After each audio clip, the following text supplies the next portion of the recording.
Hello, who's your fans, who's your haters, and everyone in between. This is the Crimson Coliseum podcast. Now, today's episode, we're going to be discussing the Week 13 power rankings. Can't believe it's already Week 13. We got a couple more weeks left in the season before we get to the postseason, so it's going to get a little crazy. Tiers are staying the same and everything like that. So let's get into it. So the only team that's still on not bowl contenders right now is Purdue. Still number 18, 1-9, 0-7 in conference play. 16th ranked offense, 318.6, and the 18th ranked defense at 455.7.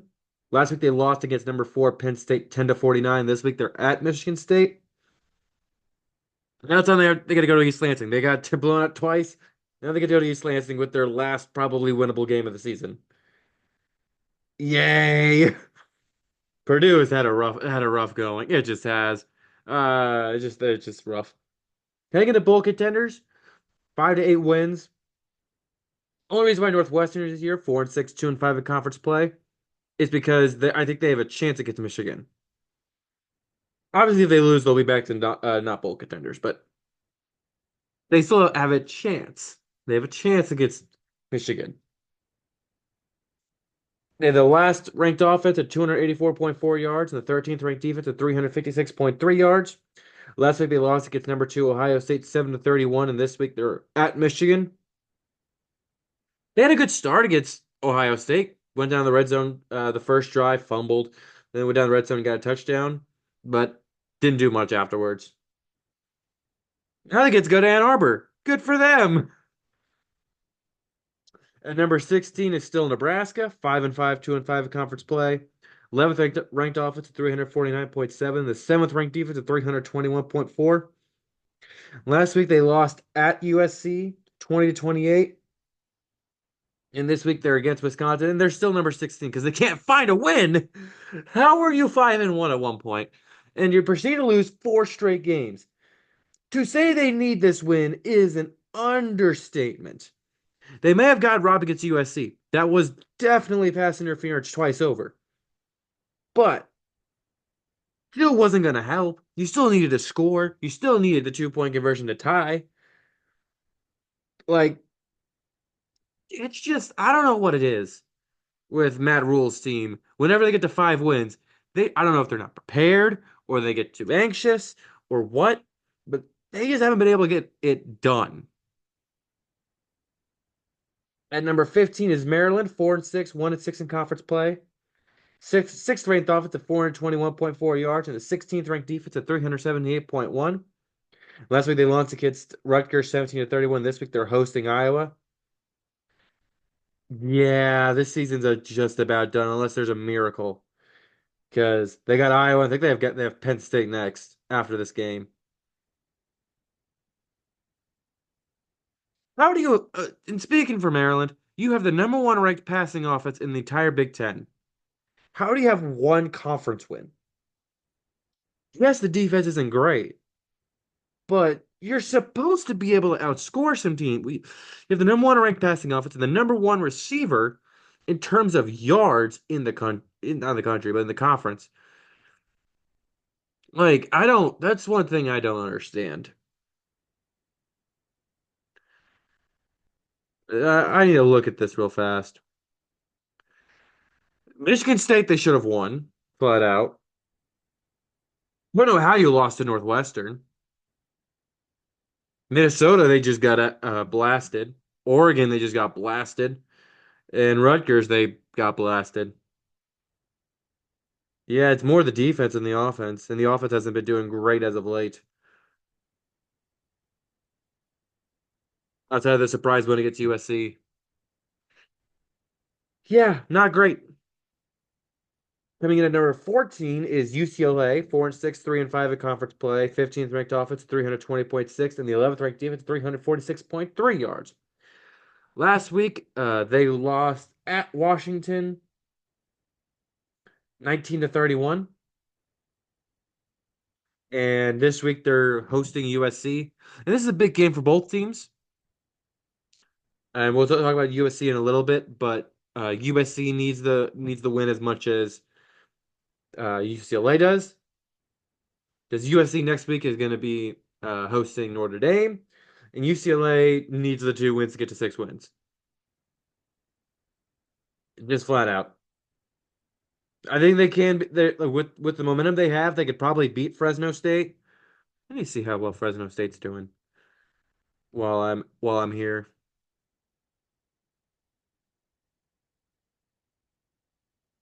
Fresno State's 5-5, so around the same.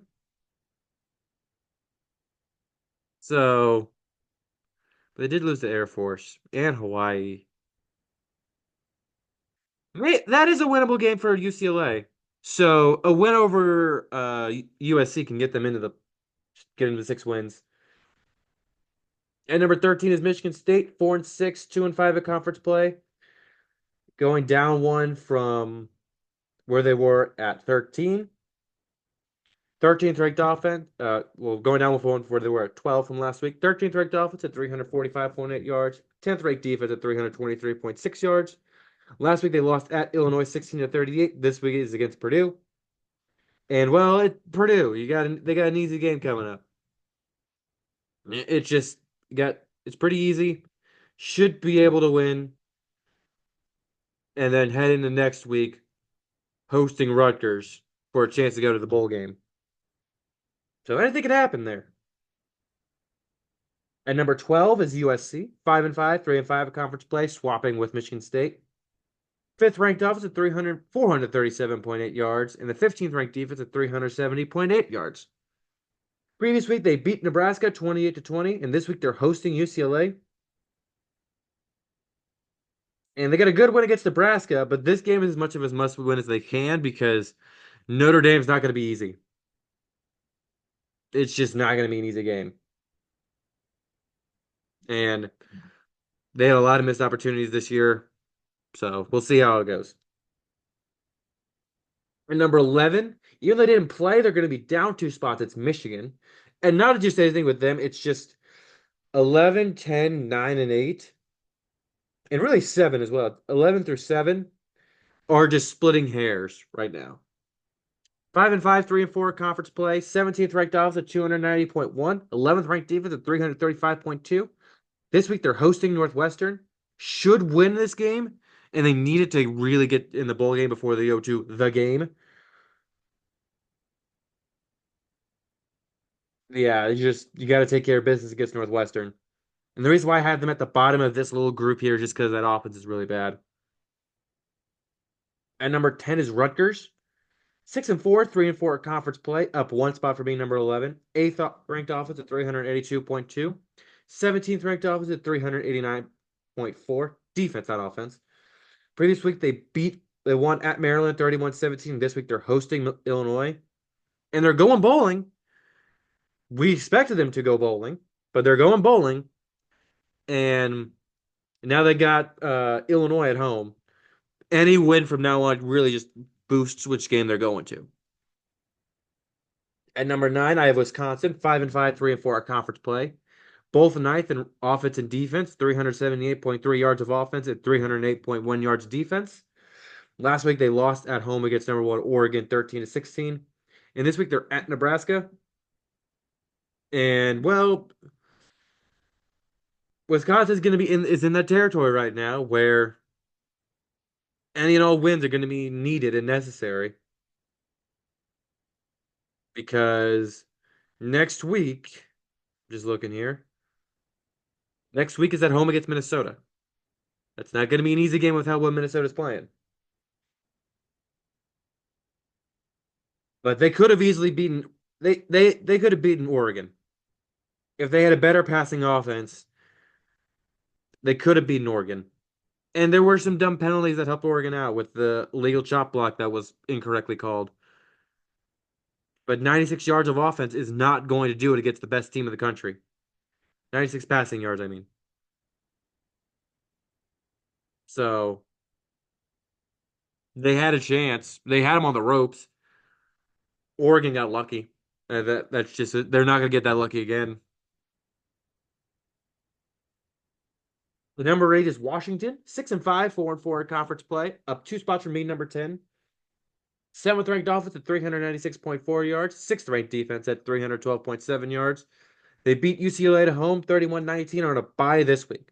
They're going bowling. That's the great thing. Now they got Oregon at Oregon. They have not been able to win a game outside of home all year. So, can they get one last miracle shot at it to be funny? I'd love it. It'd be hilarious. At number 7 is Iowa, 6-3, 4-2 in conference play. 12th ranked offense with 347 yards. 7th ranked defense, 320.2 yards. They were to bye last week, and this week they're at Maryland. And it's the same thing I said for the other 6-win teams. Like, you're going bowling. Like, more wins will help. Got at Maryland this week,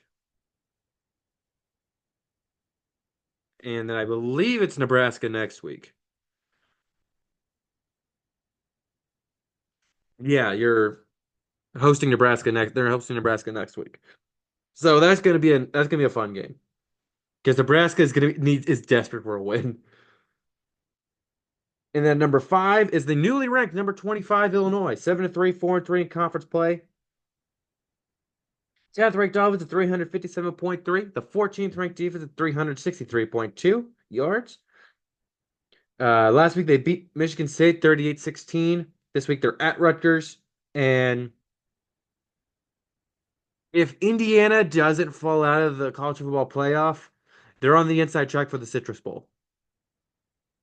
So get as many wins as you can and try to get as good as you can because they're probably going to get an very upset Ole Miss, Tennessee, or Georgia team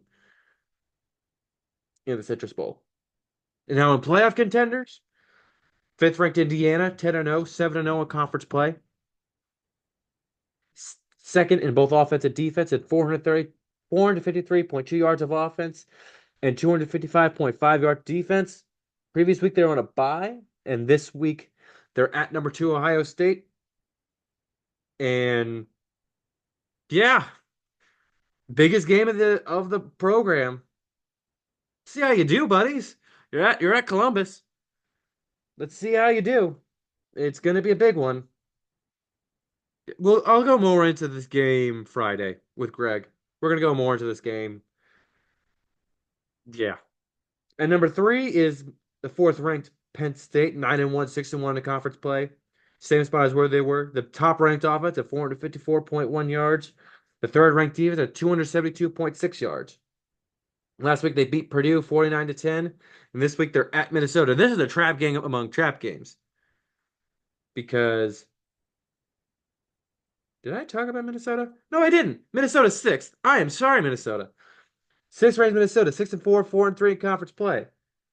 14th ranked offense, 333.3 yards. 5th ranked defense, 296.4 yards. This week they're hosting number 4 Penn State, and this game for both teams is going to be really big. Penn State could get a really shocking upset here if Penn State isn't ready. They beat USC at home. Well, let's see how they do against Penn State. And Penn State's got to be worried because that is a trap game on trap games. That number 2 is Ohio State. 9-1, 6-1 in conference play. 3rd ranked offense at 451.4 yards. Best ranked defense at 250.8 yards. Previous week, they won at Northwestern 31-7. And this week they're hosting number 5 Indiana. Winner of this game has an inside track to go to the college football to the Big Ten championship game in Indy. If Indiana wins, they're in. If Ohio State wins out, they're in. So that's with that. And then top spot, still the same, Oregon, 11-0, 7-0 conference play. 4th in both categories, 447.6 yards of offense, 287.4 yards of defense. They won at Wisconsin 16-13. This week they're on a bye. And they escape with a win. Dan Lanning is a lucky person because he should not have won that with that dumb fake field goal attempt. Dumb. You're lucky. Dan Lanning, you're lucky. But that's going to be it for today. Thank you all for watching. Make sure to like, comment, subscribe on YouTube, share on all platforms. And what did I get the most wrong here?